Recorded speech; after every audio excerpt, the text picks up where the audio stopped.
Disney parades. Those were fun times. When I was in high school, I used to perform in Disneyland parades. See, I wasn't part of the main parade. We were the pre-parade.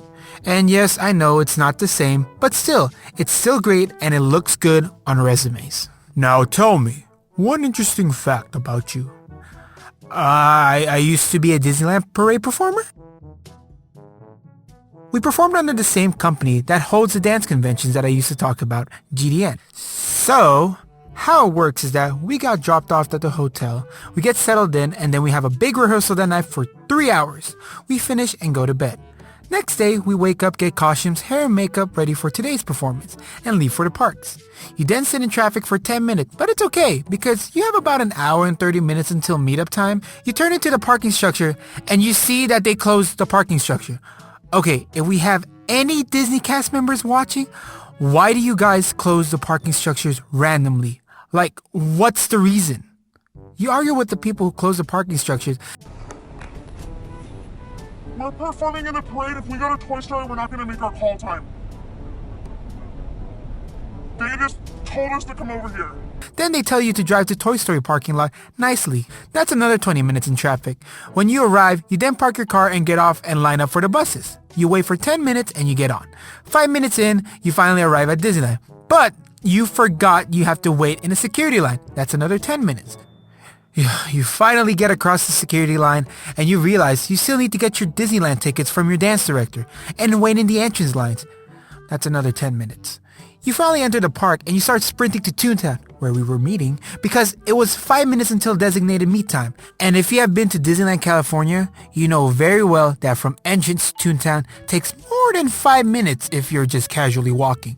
You get there out of breath and on time, later realizing that your teacher got the times wrong and you didn't have to Usain Bolt it across the parks. Now you're out of breath and you have to wait in the hot smoldering sun. Did I mention it was 100 degrees that day? You wait and wait.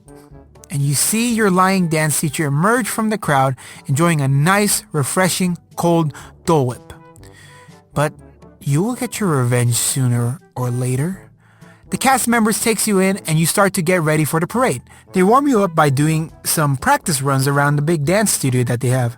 Actually, the funny thing is that when we were warming up, there was a part of the dance where we had to hop 4 times. But every time we hopped, the music would jump forward or scratch. We soon found out that Disney still played music off a CD player. Can't you believe that a billion-dollar company still using old tech? Yes, I know CDs are not that old, but almost everyone doesn't use CDs anymore. Once we were finished warming up, I went to get some Disney water. Now, the reason why I call it Disney water is because I have this conspiracy theory that they put things in the water to energize their performers. Because every time I drink it, I feel more energized. I mean, it could just be me, but I don't think it's too far-fetched. Okay, I just got off topic, but back to the story. You then go out and travel through the back lot of Disney until you reach the gates near Small World and you wait until they open the gates. You double tie your shoes. Very important, when everything is set, you see the cast members signal one another to open the gates. You get into your zone and you get ready for that first count. The gates open and...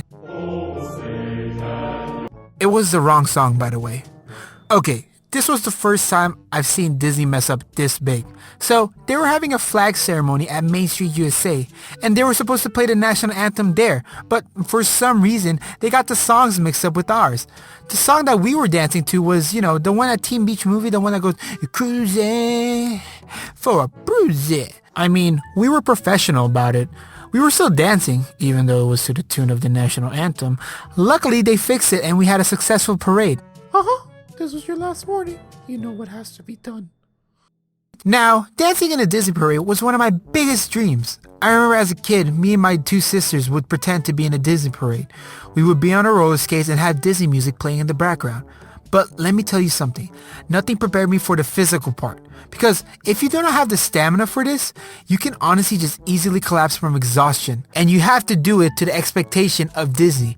And if you have seen any Disney performance, you know that the bar is really high. As you can see, there was a lot of pressure, but honestly, as soon as you leave the gate at full force, even though the national anthem was playing, you start to realize that you have the opportunity to make someone's day. And that was honestly the fun part, making eye contact with someone and making them smile. One of our objectives was that we needed to make 5 people smile. I remember out of the 10 people I made smile, because I'm an overachiever, I saw a kid who looked bored and just not having fun.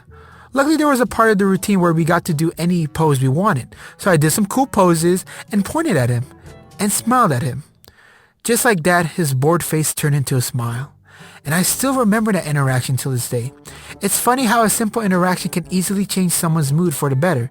I just remember once the parade was done, I couldn't stop smiling because it made me feel good to give joy to some random person who was probably having a bad day or something. So, if you're going through a hard time right now, I hope my video can help a little. Hey guys, thanks for watching the whole video. Yeah, I kind of got a little sappy heart stuff towards the end, but I just want you guys to know that that's the reason why I make these videos, is because it's you guys. So if you guys want more content, please like and subscribe and follow me on my socials. Also, if you guys want to chat with me personally, I actually Twitch every Monday, Wednesday, and Friday. So 7:30 p.m. Just go to my Twitch, you'll see the schedule, and we can chat there and we can honestly have a great time. So yeah. Thanks for watching. Please stay inside, wash your hands, and hopefully my video made your day a little better. But yeah, thanks.